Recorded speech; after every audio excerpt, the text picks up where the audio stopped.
Welcome to the Unscripted Authentic Leadership Podcast, a podcast we are seeking to lead change while also seeking to understand. We are also here to provide a platform for leaders to come together to unite, develop, and empower other leaders in the areas of business, family, faith, and community.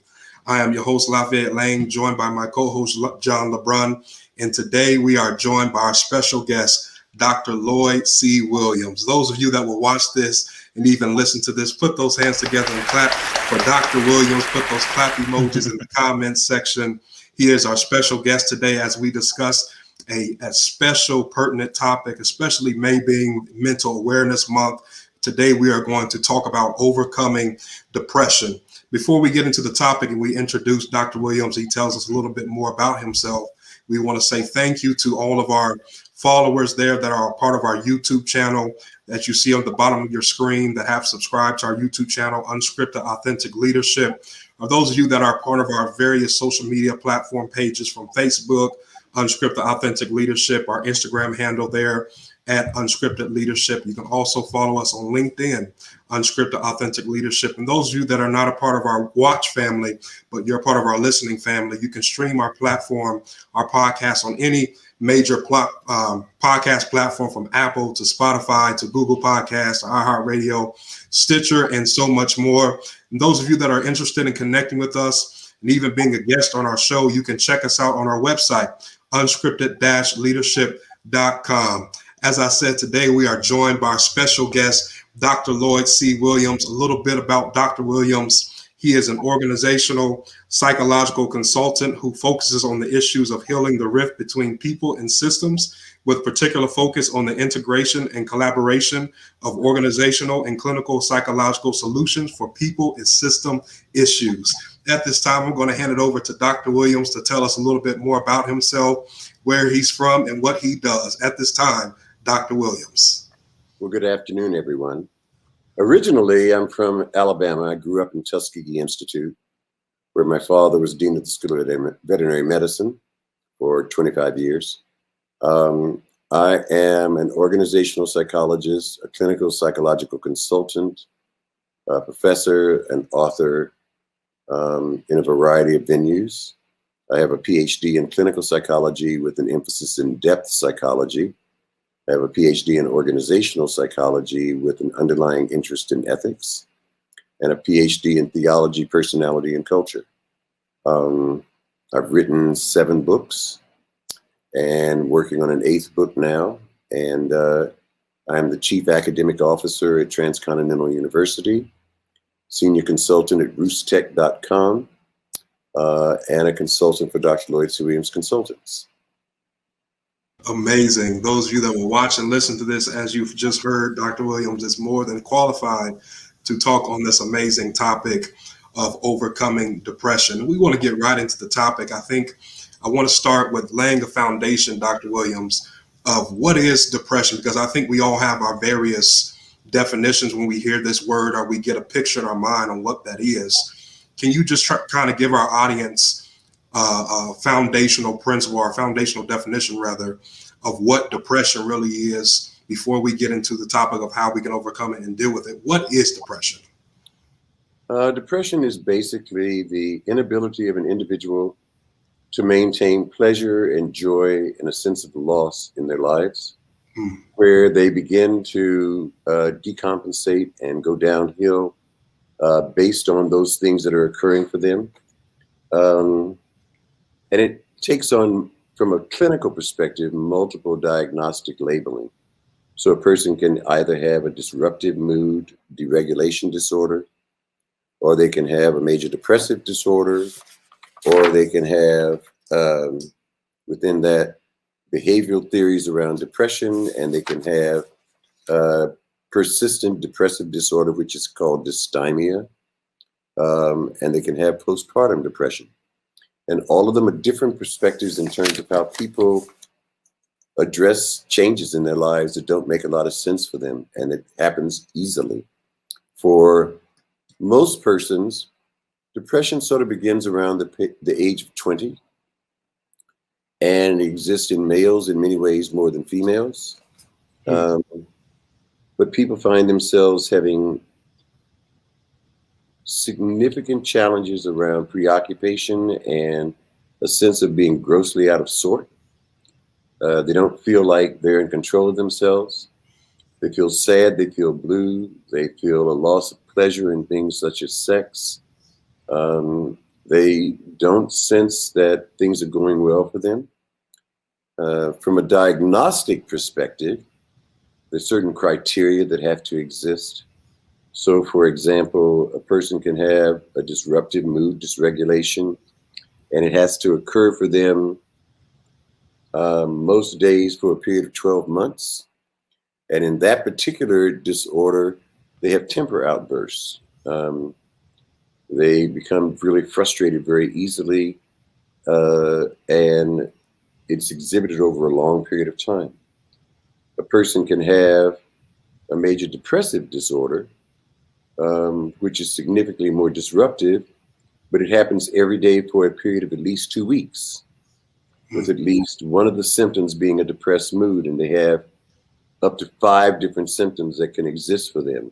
So they can have fatigue, loss of energy, feeling of weightlessness or excessive guilt, diminished ability to think or concentrate, recurrent thoughts of death, or recurrent suicidal ideation or suicidal attempts. So there are lots of different things that can drive someone to feel depressed. But as I think about it, we've just gone through a year of COVID. Yeah, that's good. And in that year of COVID, a lot of persons have become depressed, where they feel like they don't have control over their lives. They feel out of control, out of sort, very sad, very blue. And I guess for me, I find that a lot of that is based on an underlying issue that most people never really address, regardless to the issue of depression or other things in their lives. And that is, most persons are externally driven. And so what I mean by that, they focus on what's outside of them and what other people say about them and how other people look at them and how other people value them. And the challenge with that is you never know who you are. Wow. Because you're always trying to live up to the perspectives of others, rather than living up to your own. So persons are less likely to become depressed if they're internally driven. Their own beliefs, their own values guide who they are, what they do, what they say. So when you look at persons from COVID, they have valued themselves based on their careers, based on their jobs. They valued themselves on being an amazing provider for their family. But it's about the external. It's not about who they are. It's about what they do. And so they become depressed because how they have valued themselves and what they do no longer works. It's changed. There's not the same degree of interaction between people. They're not in the office. They're not there making connections to people on a daily basis. They're at home. They're on Zoom. Sure. They're on the phone. And they don't feel like they have the level of connection that they used to have with others. They feel sad and out of sorts because they can't provide for their children the way they used to. They can't do the things for their wives the way they used to. They may find themselves becoming uncomfortable in the workplace, at home, because the sexual intimacy, the emotional intimacy, the affectional intimacy that they used to enjoy is no longer there at the level that they once experienced. And it changes. So let's say you're Asian. Asians don't historically express their depression in terms of emotional, psychological perspectives. They express it in terms of somatic perspectives. They have problems in their body, stomach aches, different types of pain. Men sometimes express depression through anger. They're just not who they used to be, and they get really excited and upset very easily. Women may express it in the traditional way of being sad, being blue, having a sense of loss, feeling out of control. Children who historically are not talked about as having depressed mood begin to have a level of sadness because they can't connect with their friends that they always had. They're not in the classroom as they used to be. So all of them have specific challenges. that began to create real changes for them. But what's really going on is a sense of significant distress and a sense of impaired functioning. And so those are the types of challenges that exist around depression. That's so good, because as you said, that was kind of the direction I believe that we wanted to go in. Yeah. Dealing with this whole pandemic situation because of the isolation element. Mm-hmm. You talked about people that are externally driven, and now you've come to the place to where you have to find out who you are, and it's kind of forced us to that place. We didn't have a choice because we're inside, we're indoors, everything's locked out, everything's locked down.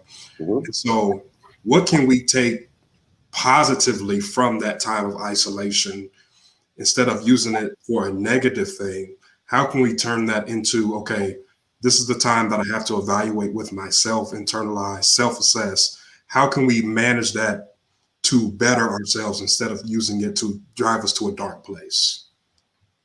Probably the best thing is to recognize that you're in control of your own destiny. And you don't have to rely on others to dictate who you are and what you do. Okay. So let's see if I can talk about that in a different way. Sure. My 8th book that I'm writing is about enmeshment theory. And it's about the challenges that people have when they rely on everything outside of themselves rather than who they are. So one of the things that happens around depression is people begin to experience fear, blame, and shame. The shame is because I'm not the image that I used to be. The blame is because I'm not doing what I needed to do. And the fear is I don't know whether I can get back to where I was.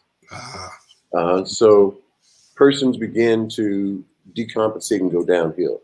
Right. And that's the first level of enmeshment, which is around that fear, blame, and shame.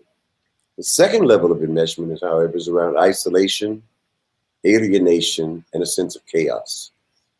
And so what's happening for a lot of persons over the past year has been the isolation and feeling alienated from others, feeling alienated from family, feeling alienated from friends, and they experience their world as a chaotic world, and they don't know what to do with that world. So the first thing is to look at who am I? What drives and makes me the person that I am? What do I value? What do I believe in? What's important to me?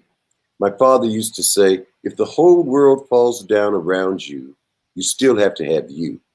And that's the challenge from depression. The whole world is falling down around them and people don't have themselves. And so they experience that sense of loss. Now, clinically, if you have major depression, people say you have what's called a chemical imbalance, and that chemical imbalance has to be repaired. And people talk about varying types of medication like Cymbalta and other things like that to help you, or they take Prozac, Wellbutrin, other types of medication that lift them and put them on an even keel so they can begin to think differently, therefore to act differently. So the first thing that I would suggest to a person is they pay attention to who they are. The second thing is to look at what exists in their life in a realistic way. No job ultimately dictates who you are. Yeah. You know, but people pay so much attention to the job, or they pay so much attention to their friends, or they pay so much attention to things that they have, the material things. And all of a sudden that goes away and they don't see a sense or an anchor of anything about themselves. So the goal is to create a new anchor. The goal is to create an anchor that's based on who you are, what you value, what you believe, and how you make a choice about what you want to do in the world rather than feeling that the world has done it for you. So you have to be in charge of you rather than let the world be in charge of you. The second thing is to look realistically at where challenges exist. So men have to pay attention to what has society said to them about what they're supposed to be versus what they themselves believe they're supposed to be. Sometimes men have grown up to be competitive. Men have grown up to be the provider. Men have grown up to be strong. Men have grown up to not cry. Men have grown to not show weakness. All of those things are detriments for men being able to survive in a world of depression. Mm. They have to look at the fact that I can be both strong and weak. They can look at the fact I can be a provider and sometimes I need assistance. Sure. They can look at the fact that, yes, I get angry, but I can also be sad. I can cry. So men have to recognize their humanness rather than their sense of superhumanness, because we're not superhuman, but we were raised to be superhuman. Right, right. So that becomes really different. Women have to look at learning to see themselves as competent and capable as they are, rather than believing they have to have a man do it, or they have to have parents do it, or they have to have friends do it. They've got to find it within themselves. Children have to look at their parents, and children have to look at themselves. Children are often driven by what their peers say rather than who they are. So a child has to discover where they are themselves and what about their peers do they like and need versus what about themselves do they want to grow and shift and make new changes for themselves. Does that answer what you're asking? Oh, absolutely. Yeah. Absolutely. I have a follow-up question, if you don't mind. Questions, but What's that? I said I have a lot more questions, but I'm gonna let you ask a few. Yeah, I got a couple sitting here. I have to pick really some. I have to pick one to keep it within the time frame. So you had mentioned, I wrote this down. If you see me looking down, I'm just taking a lot of notes. Mm-hmm. So you mentioned the meds get you feeling differently, therefore you can act differently, and then ideally, I would think that would start you acting in the appropriate ways to move out of that. I would assume to back to the I'm in control of my destiny, get out of my depressive state type of thing. Do you find that when people are diagnosed, okay, you have this type of depression, here's some medications to help you get to that level spot where you can now, I think you said, think differently, therefore act differently. Should that be coupled with some type of counseling or coaching? Otherwise, I would think in my head, if the person fell down the depressive, like sort of into this depressive state, yes, the medication could help them feel better moment for a while, but without the proper maybe counseling, therapy, what I don't know the right words, they could potentially fall back down there or just stay on medication for a way longer time than they would need, right? Shouldn't it be used more as an aid rather than like a vitamin, like that you just keep using forever? You know what I mean? You're actually sharing the age-old issue that currently has existed for the past 25 years. Okay. And the issue is, can mental health be treated with medication alone? Or can mental health be treated with talk therapy alone? Or is there some combination of the two? Yeah. Now, I'm of the school of thought that says talk therapy is more important than medication. I believe if I can get someone to understand what the dynamics are that are going on within them, that are historical as well as current, that they can learn how to shift who they are based on what's inside of them rather than absolutely having to have a medication. Now, there are some individuals in terms of major depressive disorders who actually need the medication to create an even keel for them to be able to address issues. However, I'm not one who believes that people need to be on medication forever. I am one who believes that they need to be in the therapeutic process with a clinician, either a clinical psychologist, an organizational psychologist in terms of executive coaching, a marriage and family therapist, a licensed clinical social worker, an LPC, licensed professional counselor, to address those types of issues that exist for them. And I don't necessarily believe that medication is the end all to everything. I've been of that thought for a long time. I probably would get in trouble if I said, insurance companies look at the best way to treat and at the same time make a profit and reduce their cost. That's good. And so the reality is, if an insurance company can treat you by medication, that's cheaper for them than treating you by psychotherapy. Sure. So they would prefer for somebody to be treated by the medication rather than by the talk therapy or some combination of the two, because then the insurance company has to pay for both the therapy as well as the medication. Well, the insurance company doesn't like to do that. They like to pay for one or the other. But the medication may not actually be treating them. It just may be a temporary treatment. Absolutely. And it could be a masking effect, or it Yeah. could be an actual helping effect. And Okay. it depends on the individual and their psychological makeup and what they've experienced in their lives. So I'm not one who is a big fan of medication if I can do as much as possible in a psychotherapeutic venue rather Love than it. with the medication itself. Sure. Okay. Do you mind if I throw one more out there, Go Lafayette? ahead, bro. I got what I have to go ahead. All right. And then, okay, you had mentioned that males is higher than females, which, okay. I never thought about it either way. It doesn't surprise me though. Do you think that would have anything to do, and this is way out in left field a little bit, that there's been this sort of epidemic of so many of males not having proper fatherhood, for not saying dads aren't, some have dads around, but we've all had friends who either have not had a father, or they just were kind of emotionally absent. Would that have anything to do with the fact that men have so much higher rates of depression, that they just don't understand how to properly act? Because you mentioned that they don't understand how to be in control of, they're not in control of certain ways, therefore they get I'm not, mad easy or something. I'm not sure I would make it that explicit. Sure. By that, I mean, there are many who get depressed because of a lack of a father. Mm.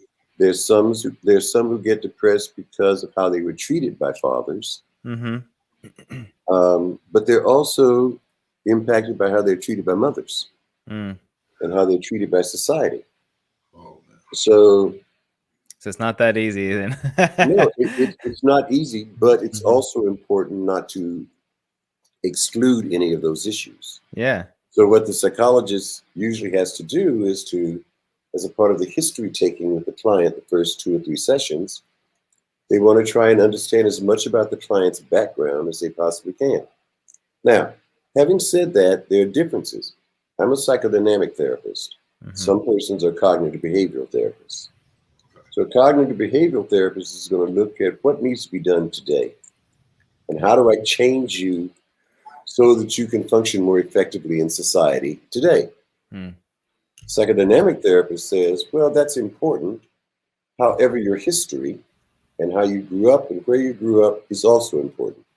And so one has to understand the historical makeup of the individual and how that's impacting the current makeup of the individual and what needs to be shifted so that it doesn't repeat itself and changes and creates a different future relationship about who the person is. So it changes significantly.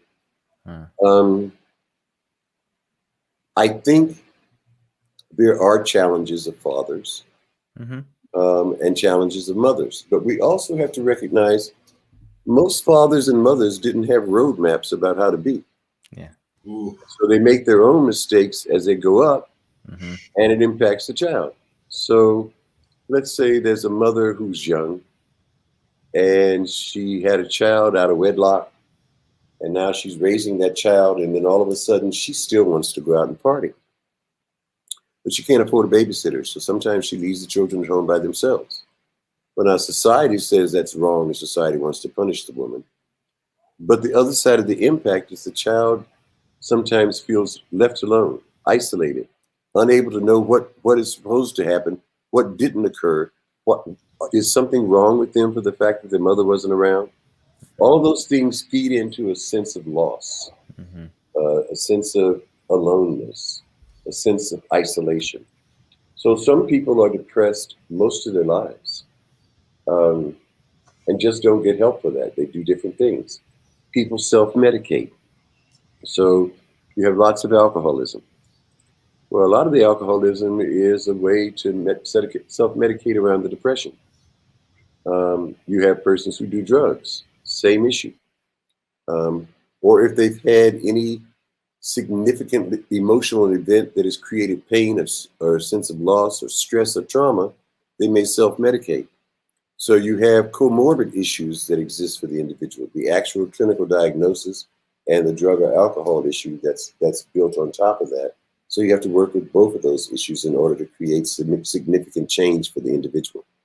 Now, I don't know if you intended to do this, but we're talking about it from an individual perspective.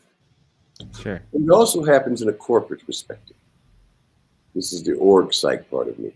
Yeah. Let's say you work for a company and the company does what's called the almighty fit. But everybody has to look the same, act the same, be the same, think the same, smell the same, walk the same, talk the same. Yes, sir. Right? And you come in and you're not that way. Yes. You become isolated. You become attacked. You become the enemy. You become the person who is wrong. And in that process, there's also organizational depression. And that depression is driven by how companies tend to operate, as well as the histories that you bring to the organization as an employee. If you have unresolved conflicts, unresolved pain, unresolved trauma, that sense of depression may be with you within the company. Depending upon who your supervisor or boss is and how they treat you, how they say things to you, how they help you be successful, can impact whether or not there's a sense of organizational depression, organizational anxiety that impacts your ability to be you, especially if you grew up and you're supposed to value who you are based by what you do, yet what you're experiencing in the organization is a lack of success. And so those things create levels of organizational depression. So a lot of what I end up doing in companies, I'm asked to be an executive coach. I'm asked to look at organizational change. I'm asked to look at organizational restructure, policies, procedures, and practices, human resource policies. And in all of that, often I find depression. Often I find anxiety. We need to understand that anxiety is the other side of the coin of depression. Okay. Usually a person is depressed and they're also anxious. So they have both. So often a person gets diagnosed with major depressive disorder or persistent depressive disorder, dysthymia, as well as generalized anxiety disorder. So they have both of those things. And so from a medical perspective, the depression, they're looking at serotonin and dopamine and how to increase those things within the body so that a person feels better about who they are. Okay. But it doesn't mean that it's always helpful. So one has to look at how do you help somebody work through who they are to become more of who they want to be.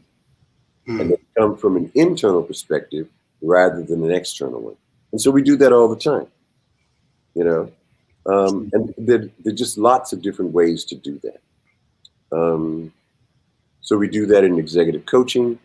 We do that in clinical counseling. We do that in organizational change and restructure efforts. We sometimes look at some of those issues from training and development processes. We look at it sometimes in an educational process. For example, Transcontinental University has just created a master's program in inclusive leadership. And it's different. It's the only program in its type in the country. And it's designed to look strategically at how does an individual truly honor and own who they are, as well as honor and own who everybody else is, so that they look at how to build collaborative modeling processes rather than competitive modeling processes. Because competition also breeds depression. If you were a young child and everybody around you competes, and you're at a basketball game, and the game, everybody picks who's going to be on their team, and you get left off the team, you're sitting on the sideline. That can be the beginning of depression, because you feel like you're not valued, you're not cared about, you're not wanted. So you feel that isolation, that sense of loss. That can occur at a very young age. Girls experience it at parties. You go to a party, she's not the girl picked to dance. You know, you go to, as you get older, basketball teams sporting events, the band, all these other types of things where you get left out and feel alone. Those things begin to create levels of depression for you in terms of the experiences that you have. It happens in the workplace. Mm-hmm. You know, Lafayette is a black gentleman. So Lafayette has to look realistically at, can he be fully himself when he goes to work for somebody? You, you're talking about, yeah. I was going And to. Lafayette may say, "Oh Lord, no." Mm-hmm. Let's say John is an openly gay man. Mm-hmm. I don't know if you are. Don't tell me if you are. But let's say John is an openly gay man, and he goes to work in a company that's run by Mormons. Mm-hmm. He is likely to have hell on wheels. Mm-hmm. Or he is working with a company, and it's mostly women. Mm-hmm. And they see him as a good-looking man, but he doesn't want to date any of them. Oh, the pressure that they put on him becomes extreme. Mm-hmm. And he begins to feel totally isolated in the workplace. He doesn't feel like they value what he does. They just feel like they value what he looks like.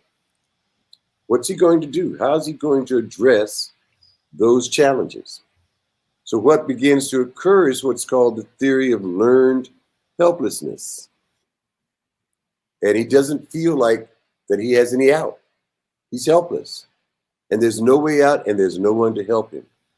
That begins to breed a behavioral theory of depression. So we have depression in our society as a significant challenge. And it gets worse and worse each and every year. And this past year has created so much. Mm-hmm. So people in my profession end up getting more clients and fewer clients because of COVID, you know. And if they still have their insurance, then they're able to have their insurance pay for it. Otherwise, they have to look at how they're going to do it on their own. Sometimes they can't do it, and they become worse because they feel isolated, unable to do, not making the resources that they used to. They can't take care of themselves. They can't take care of their family, and they're just totally stressed and traumatized. Does that make sense? Yeah, it's quite the rabbit hole. Absolutely. Dr. Williams, I wanted to go back to the point about the talk therapy.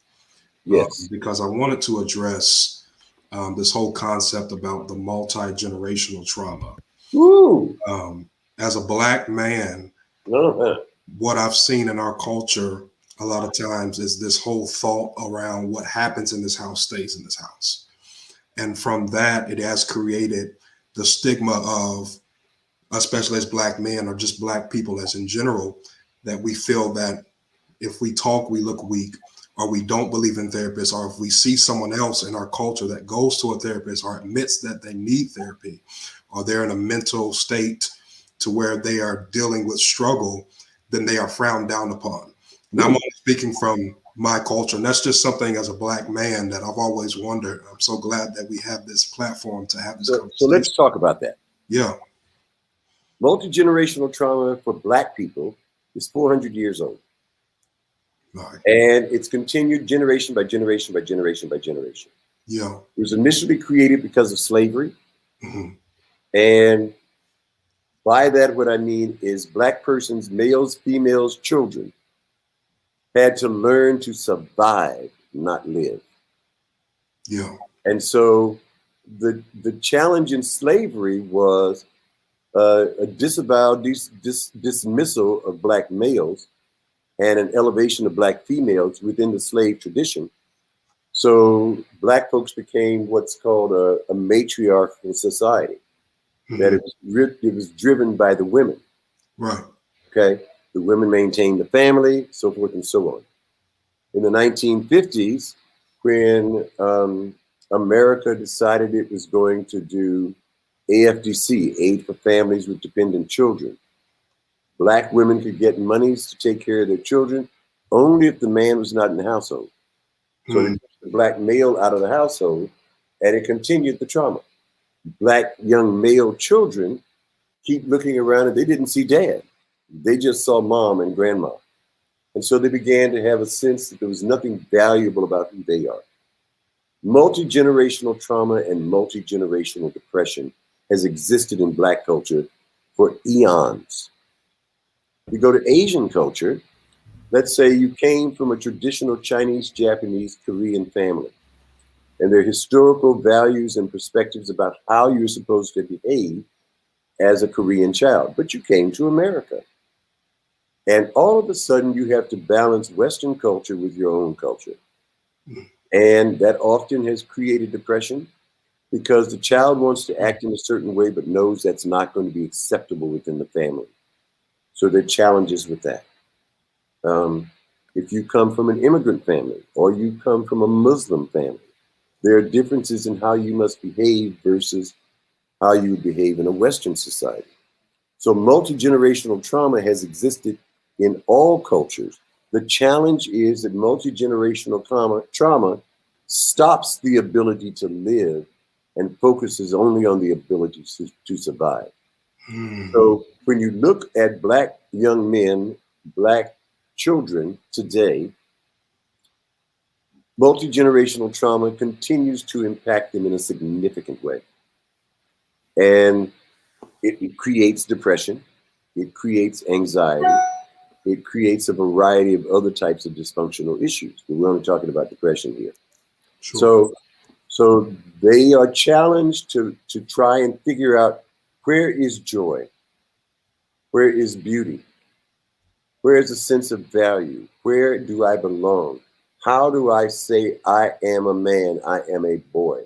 How do I say I'm a girl who doesn't have to manipulate to be who I am?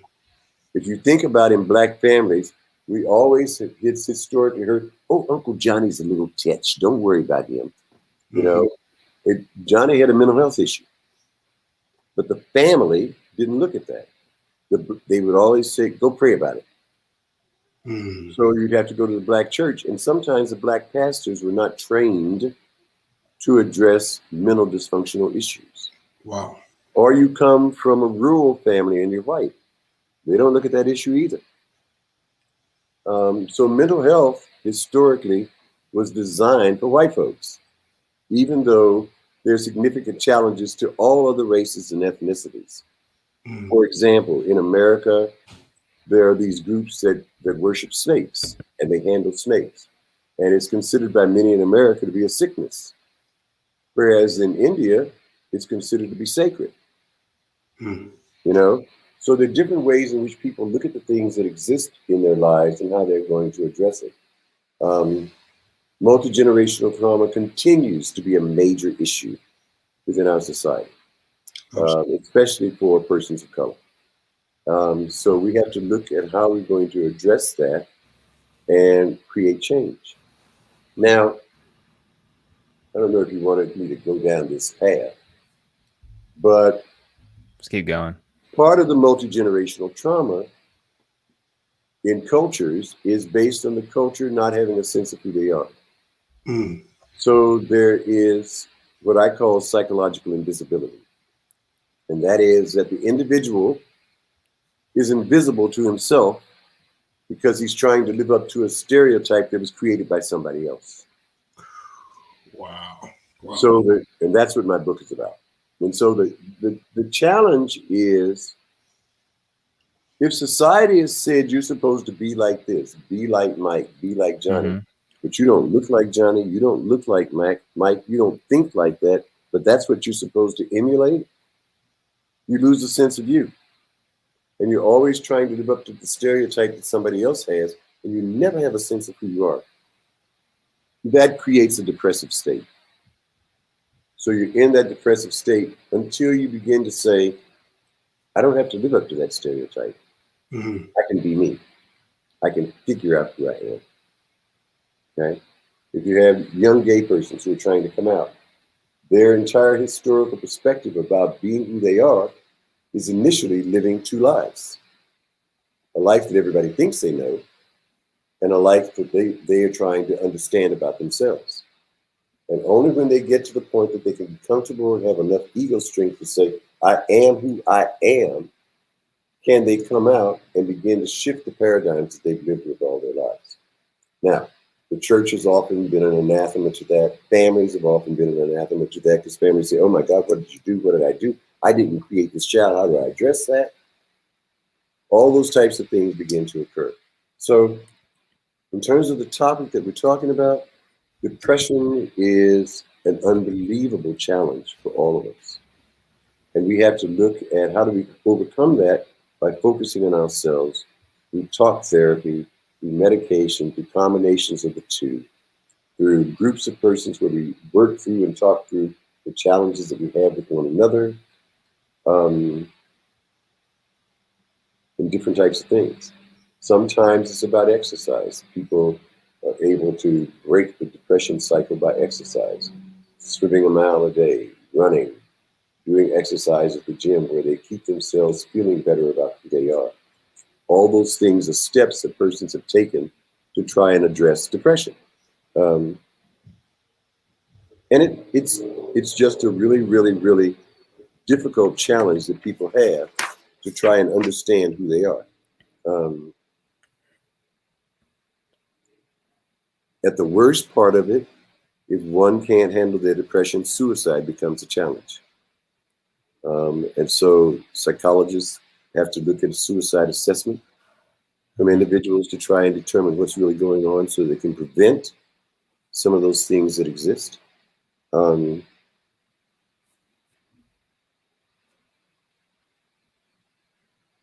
For example, 60 to 80% of the people who commit suicide, it's not their first attempt. They've tried it multiple times. Initially, they tried it as a sign of help me. And when that didn't work, that sense of hopelessness and helplessness takes over, and they perhaps succeed. So we have to look at all the things that exist around depressive and mood disorders that make our lives more difficult, more difficult to understand and participate in. And it, as you talk about it from a leadership perspective, organizations change effectively because they're able to balance cognition and emotion. If you don't pay attention to the emotion of your people, you lose them. So you have to be able to not only understand what's going on cognitively, but what's going on emotionally, and how do you balance the two? The leader's job is about empowering. The manager's job is about completing the task. So in doing so, the manager has to realistically look at what do I understand about my people that I'm asking to do things. Often they don't do that. The leaders get uncomfortable with what the managers are not doing, and they step down to a management role, and they lose their leadership process where they're supposed to empower people, help people be creative, bring out the best of each and every person to provide success for themselves and success for the organization. So we struggle with that type of issue. In today's marketplace, there's concern about diversity, inclusion, equity, equality, and belonging.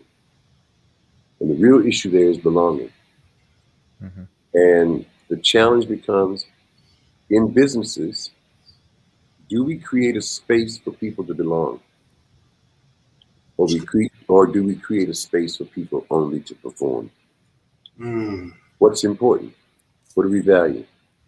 In families, do we create a space for individuation, for the person to be who they are and allow them to be different from the family, yet still valued and loved by the family?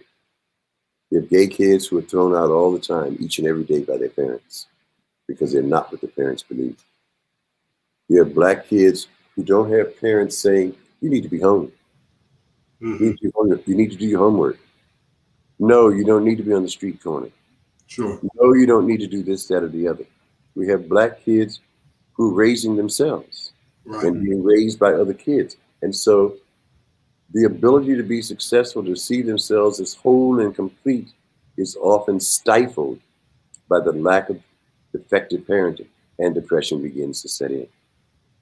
So in all of these situations, whether it's the company, whether it's the family, whether it's the community, whether it's the school, the same types of issues arise for children and for adults. Men, women, boys, and girls all have the challenge of depressive situations. And it's our job as professionals to help them work through that, see that, understand that, and move beyond that. And that's sometimes very difficult. Absolutely. John, did you have any more questions for Dr. Williams? You know, you had mentioned, I saw this quote once from Will Smith. He said that a parent's job is to be like a gardener with their kids, and it's to create the environment for them to grow and blossom into what they're meant to be, essentially what they're designed to be, not for you to tell them what they should do. And you had mentioned children who don't have zero direction, as far as, you know, you never told when to be home, not to do your homework. Would you find it, I would almost rather be overly told what to do than not. But on the flip side, I've seen the opposite too, where I've seen like dads physically abrasive with their children because over like you know, my son plays lacrosse, and it's an expensive sport to play, let's put it that way. So there's certain kinds of kids that traditionally play it, and I get that. But I've seen dads like physically harm their son for not performing properly on a lacrosse field when they're only 8. You know what I mean? And I think to myself, like, my son plays. And What's that? the challenge that you're describing, unfortunately, is a parent living out their dreams through their child. Yeah. And if the child doesn't perform the way the parent believes they would have performed, the child is chastised. Mm-hmm. And it's unfortunate, but it happens. Because And maybe so that kid is not an athlete. He could be an amazing engineer one day. And it could be the role of the coach. Yeah. To say to the parent, you need to back off. And here's why. This is the harm you're doing to your child. The child came out here bright and light and having fun and laughing, and now your child is sad, has his head down all the time because he feels like he's going to disappoint his dad. And it makes him sad because he can't play like everybody else plays. So he gets more and more depressed. You need to back off and let your child be a child. And it's sometimes hard for parents to hear that. And there have been situations where parents have gotten into major fights on the field over what their children are doing and other parents and what they say. It's really interesting if you go to some children's sports events and watch the parents and you just shake your head. It seems so silly, but it's a real thing. There's states that now have laws against touching officials because so many parents have physically harmed officials because they get the felony. It's been that bad. But anyways, I would almost rather be on the side of the dad who won't leave me alone than never being told. But at the same time, I've seen it happen both ways. It's very interesting. I think what we're looking for is for parents to understand that raising a child is a process of creating balance. And it's not just one way or the other. It's a combination that needs to occur where we're fluid rather than static, where we assess who the child is and we're fluid with helping that child develop as he needs to be rather than developing as we want him to be. We need to see the child and help honor the child for who the child is and help instill in the child the values, the beliefs that make him a good human being.